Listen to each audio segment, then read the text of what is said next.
ассалому алайкум тамошобинони арҷманд. нашри навбатии барномаи милитсия хабар медиҳад ро аз фаъолияти милитсияи суғд манзури шумо менамоем. таи рӯзҳои охир дар минтақаи суғд ҷиноятҳои изтиробангезро милитсия ба қайд гирифта барои таъмини адолати ҳуқуқӣ афроди дар ҷиноятҳои вазнин ва махсусан вазнин гумонбарро ба мисли одамкушӣ, қасдан расондани зарери вазнин ба саломатӣ, дуздӣ ва дигар намуд ҷиноятҳо боздошт намуд. ҳамчунин оиди самтҳои дигари фаъолияти милитсияи суғд имрӯз дар барнома тамошо кунед. мусодираи маводи мухаддир ба миқдори махсусан калон. дуздон дастгир шуданд. ҷиноят ва ҷазо. гузориш аз мурофиаи судӣ. шаҳри ин ва дигар ҳодисаҳои ҷиноятӣ дар барномаи милитсия хабар медиҳад.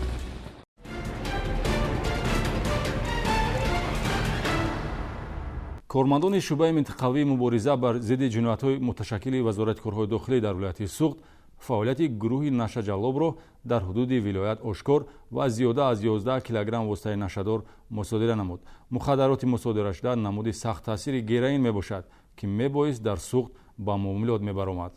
дар доираи чорабиниҳои бо барори оперативӣ ҷустуҷӯӣ кормандони шӯъбаи минтақавии мубориза зидди ҷиноятҳои муташаккили вазорати корҳои дохилӣ дар вилояти суғд фаъолияти ҷиноятӣ боз як гурӯҳи муташаккили трансмиллии нашаҷаллобро аз ҳисоби сокинони ноҳияи спитамену мастчоҳ ва шаҳри душанбе ошкор намуд.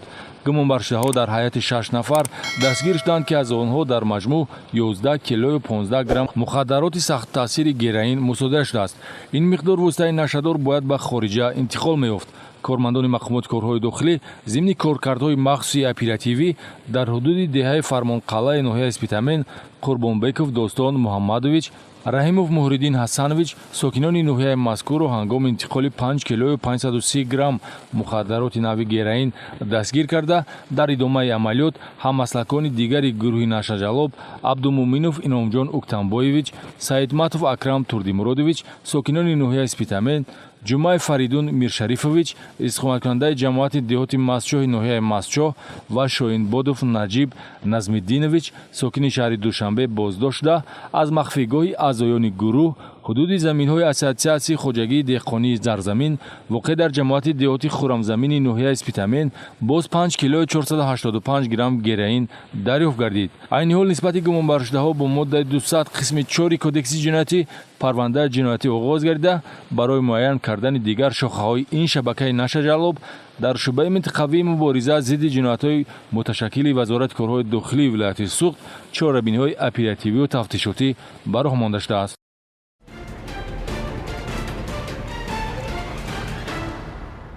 ҳолати дигари ҷиноятӣ вобаста ба фаъолияти бозрасии давлатии автомобилӣ ин ғайриқонунӣ ҳай карда бурдани автомобил аст, ки милитсияи шаҳри Бӯстон ба қайд гирифт. шаҳзод Турсунқулови 32 сола корманди нуқтаи шустушӯи мошинҳо автомошини тамғаи Infiniti G37 мизоҷро, ки барои шустушӯ пешниҳод карда буд, дар ҳолати мастӣ ғайриқонунӣ ҳай кардааст, ки аз ҷониби хатсайри бозрасии давлатии автомобилӣ боздошт мешавад. аз рӯи ҳодиса барои ғайриқонунӣ ҳай карда бурдани автомошина парвандаи ҷиноятӣ оғоз гардид. шаҳриёр Азизови 25 сола сокини ҷамоати деҳоти обурдони ноҳияи мастчоҳро милитсияи шаҳри Бӯстон дар дуздӣ аз манзилҳои истиқоматии гумонбар медонад. ӯ ки қаблан бо ҳамин ҷурм суд шудааст, баъди ба озодӣ баромадан каҷрафтории худро такрор намуд, ки аз назари милитсия пинҳон намонд. кормандони шӯъбаи вазорати корҳои дохилӣ дар шаҳри Бӯстон ба ҳаракатҳои ҷиноятии нафаре нуқта гузоштанд, ки тасарруфи пули нақд аз манзилҳои истиқоматӣ ҳадафи ҷиноятиаш қарор мегирифт.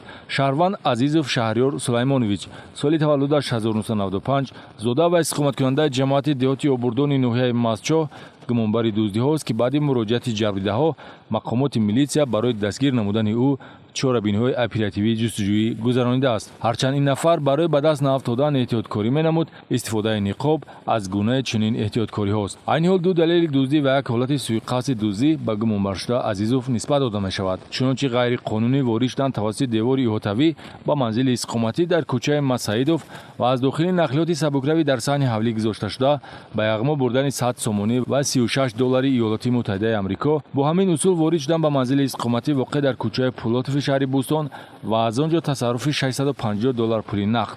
барои дарёфт намуди маблағи пули дохили ҳам уҷо кофтед ё ки медонистед ки пул дар дохили ҳамин костюм қарор дорад? Не, на кофтиам намедонистам. Тахминан ҳам кисеби даст кардам ки будак. اومده همینجوری گفتید که مبلغ پولی دریافت کردید. بله. چند پول مبلغ دریافت کردید؟ $650. бори аввал нест ки гумонбаршуда шаҳриёр азизов дуздӣ содир менамояд. соли 2019 барои содир намудани 9 лаҳзаи дуздӣ дар ҳудуди шаҳри Бӯстон охирон дастгир ва аз ҷараёни далели ошкор гардида милитсия тавассути гузориши телевизионӣ хабар дода буд. аммо баъди нисбаташ татбиқ шудани қонуни ҷумҳурии Тоҷикистон дар бораи афв ном бурда ба озодӣ баромада тарки одат накардан боз ӯро назди қонун сархам гардонид.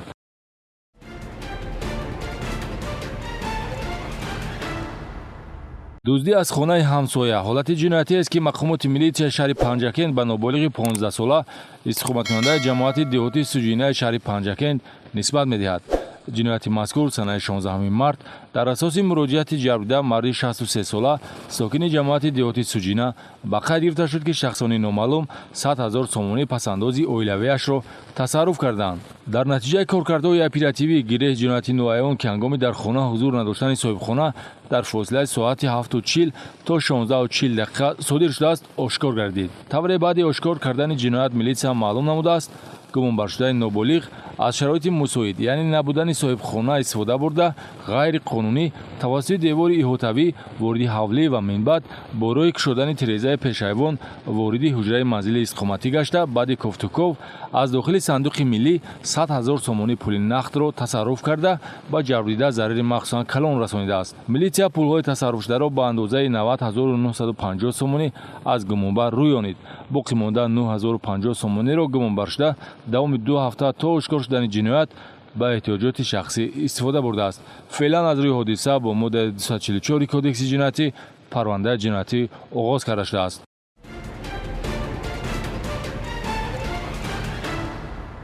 ҳар амали хилофи қонун дар пай ҷавобгарӣ дошта метавонад. дар суди ноҳияи Бобоҷон Ғафуров барои содир намудани ҷиноят ба муқобили асосҳои сохти конститутсионӣ ва амнияти давлат нисбати сокини ҷамоати деҳоти Исмоил ҷазои ҳабсӣ таъин шуд. таваҷҷӯҳ кунед ба гузориш аз мурофиаи судӣ. дар суди ноҳияи Бобоҷон Ғафуров зимни мурофиаи судии гунаҳкории сокини ҷамоати деҳоти Исмоил Ҳамза Алиеви ноҳия Анурқулов Зафарҷон Бахтиёрович соли таваллудаш 1990 дар асоси ду моддаи кодекси ҷиноятӣ 187 ва 307 иловаи 3 тасдиқ ёфт. далелҳои зимни тафтиши пешакӣ ҷамъоваришуда маълум намуд ки судшаванда қасдан ҷиноят ба муқобили асосҳои сохти конститутсионӣ ва амнияти давлатро содир намудааст. пайравӣ ба ақидаҳои ифротгароёна давоми солҳои 2015-2018 ва ба амал баровардани чунин фаъолияти ғайриқонунӣ аз ҷумла гирифтани таълимоти ифротие чун бо роҳи зӯроварӣ сарнагун кардани давлатҳои сохти идоракунияшон демократӣ ва дигар қасдҳои ҷиноятӣ сабаб шудааст ки нисбати Анурқулов парвандаи ҷиноятӣ оғоз шавад. баъди дастгир шудан ва ба ҷавобгарӣ кашидани ҳаммаслакони Анурқулов мафсуф то рӯзи боздошт дар муҳоҷирати меҳнатӣ қарор дошт ва дар натиҷаи ҳамкории мақомоти корҳои дохилии ҷумҳурии Тоҷикистону Федератсияи Россия оғози соли 2020 дастгир шуда ба Тоҷикистон оварда мешавад. дар мурофиаи судӣ ба кирдорҳои судшаванда Зафарҷон Анурқулов баҳои ҳуқуқӣ дода шуда суд ҳукми ниҳоӣ баровард. ҷазои ниҳоии нисбати Анурқулов Зафарҷон аз рӯи маҷмӯи ҷиноятҳо бо роҳи қисман замъ кардани ҷазои таъин шуда ҷазои маълум сохтан азодӣ ба муддати 9 сол дар калони ислоҳӣ дорои низомаш пурзур таъин карда шавад. дар асоси сарахти сеюми моддаи 7 қонуни ҷумҳурии Тоҷикистон дар бораи афв аз 25 октябри соли 2019 таҳти рақами 1648 муҳлати ҷазои адонагардидии маҳкумшуда Анурқулов аз 3 ҳисса кам карда шавад.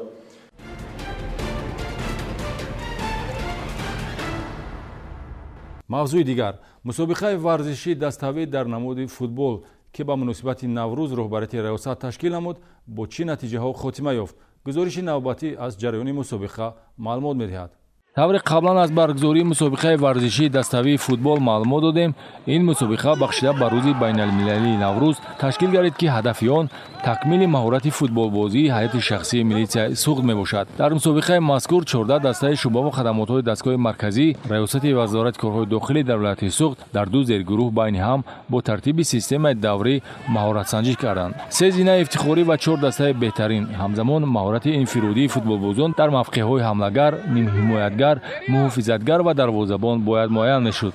футболбозони тими роҳбарият хадамоти пешгирии ҳуқуқвайронкунӣ байни ноболиғону ҷавонон, шуъбаи кадрҳо ва кор бо ҳайати шахсӣ ва дастаи маҷмӯавӣ аз ҳисоби кормандони шуъбаҳои алоқат, таҳқиқ ва молия бартариати варзишӣ нишон дода ба марҳилаи нима ниҳоӣ роҳ ёфтанд. Хадамоти пешгирии хуб вайронкунӣ байни ноболиғону ҷавонон баъди ғалаба аз болои дастаи шӯъбаи кадрҳо, тими роҳбарият баъди пирӯзӣ аз футболбозони дастаи маҷмӯавӣ ҳамчун садрнишини мусобиқа рухати бозии ниҳоиро ба даст оварданд. Бозии ниҳоӣ дар майдончаи варзишии меҳмонхонаи парламенти шаҳри Хуҷанд доир гашт. қобили қайд аст ки дар ҷараёни мусобиқа дастаҳои хадамот ва роҳбарият дар давраи гурӯҳӣ бо ҳам сабқат намуда футболбозони хадамоти пешгирии хуб вайронкунӣ байни ноболиғону ҷавонон дастаи роҳбариятро бо ҳисоби 2-1 шикаст дода буд. Дар давраи ниҳоӣ низ омади варзишӣ насиби футболбозони хадамот гашт. Ду қисмати асосии бозии мусовӣ 1-1 анҷом ёфт ва барои муайян кардани ғолиби мусобиқа довар методи варзишии ҳалкунанда задани зарбаи 11 метра таъин намуд. Аз ҳисоби нишонрасии зарбаҳои 11 метра дастаи хадамоти пешгирии хуб вайронкунӣ байни ноболиғону ҷавонон ғолиб омад. Дар маросими ҷанббастии мусобиқа роҳбарияти раёсати вазорати корҳои дохилӣ дар вилояти Суғд ғолибонро таҳният гуфта, мукофотҳои таъсис намудаи кумитаи тадорукоти чорабинӣ, ҷом, медал, ифтихорнома ба варзишгарон тақдим гардид. ҳамчунин барои мусоидат дар ташкил ва баргузории мусобиқа шахсони масъул қадршиносӣ шуданд.